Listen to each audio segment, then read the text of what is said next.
Bon, bonjour, de retour hein, pour voir la deuxième partie, donc l'évaluation des élèves. Alors, on va revenir sur notre fiche 1. Euh, Tout d'abord, hop, je vais dans le tableau de bord. Pour rappel, hein, la fiche 1, donc viser les compétences 3.1, 3.2 plus, l'expression orale en français en cours intervention. Il y avait trois questions pour la compétence 3.1, deux questions pour la compétence 3.2 et une question pour l'expression. Donc là, je vais directement à la fiche. Ici, donc une fois que les élèves ont réalisé leur travail, en fait, je vais les noter. Donc je, je choisis le nom, donc Pierre, hein, voilà. Et là, je vais mettre des notes, ainsi de suite. Donc j'ai saisi les notes ici. Donc si un, alors, par exemple, si vous avez des questions qui donc voilà, là c'est des notes qu'il faut noter sur 5. Donc évidemment, si vous avez des notes qui ne sont pas sur 5, vous avez un petit mode calcul là ici, donc qui vous permet de rentrer les points élèves. Ici, le total des points de la question, admettons c'était une question sur 20 points. Vous voulez obtenir la note sur 5. On va peut-être changer d'ailleurs, on va mettre 4, admettons. Et donc vous voulez une note sur 5, vous le calculez, donc ça lui donne un point. Bon voilà. Ok, donc comme ça vous permet de rentrer directement la note euh, pour calculer plus rapidement. Ok, voilà, ça c'est bon. Donc moi j'ai fini d'évaluer l'élève, donc évidemment il ne faut pas oublier la co-intervention. Donc dans ce cas-là, je peux enregistrer les notes dans l'historique élève. Donc là, patienter.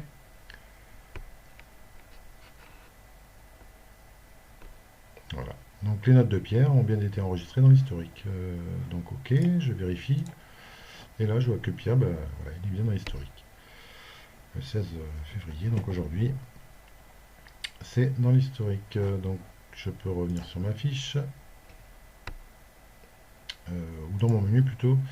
Et là je vais aller dans l'onglet suivi, du coup. Suivi. Et Pierre, voilà, il a sa première évaluation qui est faite. Donc il a vu une fois cette compétence-là. Il a une moyenne de 16. Le critère, donc alors les critères, ça correspond, donc là j'ai mis un critère de supérieur ou égal à 2,5. Donc ça c'est modifiable, hein, si on veut mettre un coefficient, un critère de 3, de 2, de 1, pourquoi pas, hein. Par contre c'est pareil pour tous les onglets, pour toutes les compétences. Du coup, on pourra peut-être le modifier à l'avenir pour que ce soit indépendant les uns des autres. Euh, voilà. Ici, donc, c'est le taux de réussite, donc 80%. Donc, pour valider la compétence, il faudrait qu'il ait réussi, admettons, s'il y a 10 TP, il faudrait qu'il en ait réussi, enfin 10 compétences. Euh, si on a 10 fois la même compétence visée, il faudrait qu'il lui ait réussi 8 fois, quoi. Voilà, voilà. Euh, donc là, on peut voir que il a fait une fois, donc il a rempli le critère une fois, donc le critère, je rappelle, supérieur à 2,5, supérieur ou égal. Il a rempli une fois, donc il a forcément une fois sur une fois, ça fait 100%. Et pareil pour la compétence 3.2. On va aller voir pour celle de français qui doit se trouver par là. Donc et là c'est pareil, donc il a tout validé. Donc je vais faire un autre exemple et on va revenir. Donc euh, je vais revenir donc sur ma fiche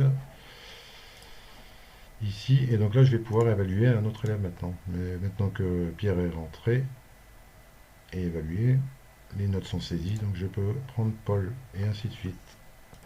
Donc là, ça y est, j'ai rentré les notes de Paul. Donc, il faut imaginer que. Alors, j'ai rentré deux fois, hein. J'ai rentré les mêmes notes à Paul que pour Pierre, dans un premier temps. Et ensuite, j'ai rentré une seconde fois pour voir un peu la différence. Euh, mais évidemment, on ne va pas faire deux fois le même TP ou la même fiche de travail à un élève. Donc, il faudra. Mais là, c'est pour vous montrer en fait le résultat. Donc, j'ai fait enregistrer les deux. J'ai vérifié quand même. Non, il est enregistré qu'une seule fois, donc je reviens sur ma fiche 1. Donc enregistrer les notes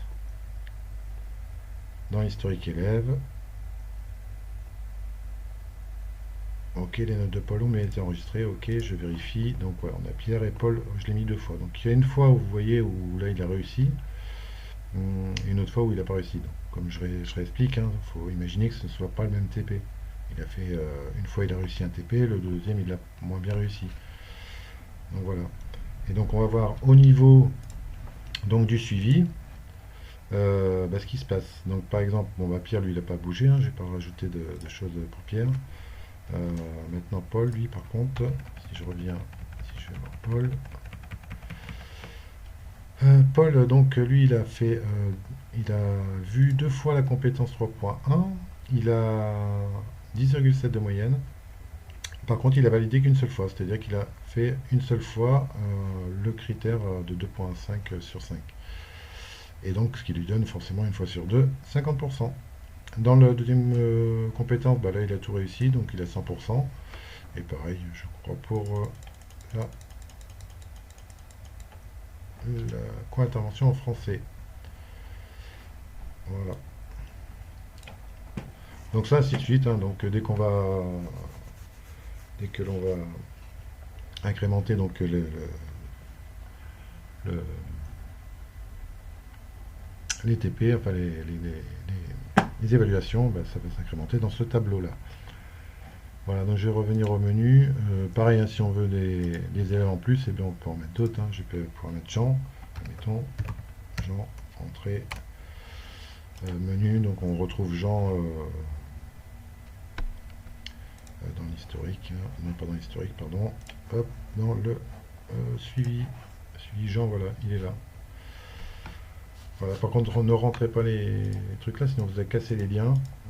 Et donc là, ça va pas être bon. De même, là après on va les voir. Donc pour ce qui est de la rotation, je crois qu'on aura tout vu après.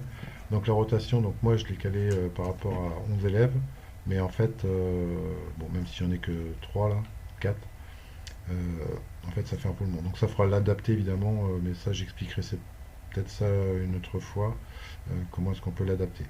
Donc tout simplement pour ici, admettons, là, je sais. Voilà, donc pour mettre à jour le fichier, donc on ne touche pas ici, hein. Et là, pour les dates, on va uniquement toucher la première date. Après, le reste, ça va se faire tout seul. Vous allez voir, là, par exemple, là, je viens de décaler exprès. Donc, par exemple, si je mets le... Alors, par contre, il faut toujours commencer par un lundi. Donc, je mets le 15, et hop, ça repart au lundi 15, et ainsi de suite, mardi. Donc, ici, bah, pareil, on va mettre les liens, hein, les liens. Alors, comment on met un lien? J'en profite, insertion, on y est. Insertion, un lien hypertexte. Donc, soit c'est dans notre disque, soit ce dossier actif, emplacement dans ce document, donc on peut aller chercher, alors tout en haut, hein, hop, et voilà, si c'est la fiche 1, fiche 2, ainsi de suite. Ça, on peut aller chercher ça ici. D'accord, donc voilà, je sais pas ce que j'ai fait. Par exemple, ici, je vais mettre la fiche 2, qui est hypertexte. Donc par exemple ici je vais mettre alors je vais vous faire deux exemples. Donc ici là je vais le chercher sur mon disque dur, donc par exemple test mecha, ici et là insertion, un lien hypertexte. Donc là, c'est pour donc avec 5 clics droits avec lien hypertexte. Emplacement dans ce document. Et je vais prendre la fiche 2. Admettons. Ici. OK. Vous voyez, il a la fiche 2. Donc si je clique dessus, évidemment, je retourne à ma fiche 2. Et je pourrais imprimer, évidemment, s'il y a les liens ici, je pourrais imprimer le document et tout ce qui s'ensuit. Je vais revenir donc à la rotation, ainsi de suite. Donc la test mecha, par contre, lui va m'ouvrir directement le PDF puisque c'est un PDF direct. Voilà. Fiche, ainsi de suite, quoi. Et comme ça, on a nos TP directement. Donc si on veut faire une impression, bon, on peut. Hein, là, j'ai fait une mise en page, mais ça, vous pouvez le changer aussi, la mise en page, hein, en fonction des, de ce qui vous intéresse. Donc j'espère que ce fichier vous a plu, la vidéo aussi. À plus tard. Voilà, merci. Au revoir.